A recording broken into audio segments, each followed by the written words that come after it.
Howdy mates, good afternoon. How are we doing today? Are we behaving ourselves on this Friday, November 10th, 2023? Right now I'm actually over by the Iowa River, as seen before you. And this river is actually held up by a reservoir, which is why it appears as wide as it does. Because most rivers, in this case, wouldn't appear as wide as it is. In most cases, it wouldn't happen naturally. I mean, of course, you have exception, such as the Mississippi River. However, though, that's not the reason that I'm making this film. The reason I am is I spotted some wildlife during my little venture here. See that little flock? Let me get a little closer. Just out there, in the distance, we have a group of American White Pelicans. And no, they're not named after the cheese. That was corny.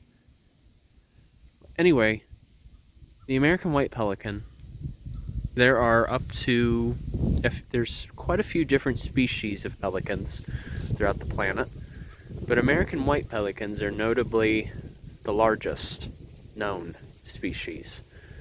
And on top of that, they are notably one of the largest birds in North America. Figure their wingspan can reach 6 to 7 feet, and then in terms of how much they weigh, I believe it can be over 50 pounds, which is quite bulky for a bird. Now, a common characteristic among pelicans in general is the gular pouch. You may have noticed before that when they go to eat, they open up their mouth and they have this pouch that lies below. And essentially that allows them to consume larger quantities of food. Because usually, they don't chew their food. They swallow it whole. So that's why they need a pouch large enough to ingest whatever it is they're eating. In most cases, they eat a lot of fish. So right now, they are in the process of migrating southward. They can be found as far north as the provinces of Canada, but they do have a common population in Iowa. Oh, they're starting to take off.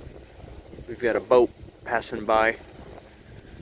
So, yeah, they are in the process. Oh, there we go. There's a close group.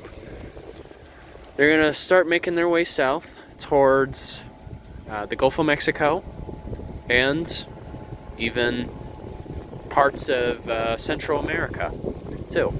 They've even been found as far south as Costa Rica. Talk about full circle after having been there a couple years ago. So, for those of you, fellow friends in Florida, you're going to start seeing them really soon. And that's where they will spend their winter. And then, of course, as spring comes back, they will make their way back up here. It's quite neat how they know how to follow. Oh wow, look at my hat. They know how to follow that particular regimen. And especially for this time of year, it fits the theme with older folk. Hence why they're oftentimes called snowbirds. Alright, this wraps up my film because it's really cold out and I feel like my hand is about to fall off. Alright, take care. Have a good one.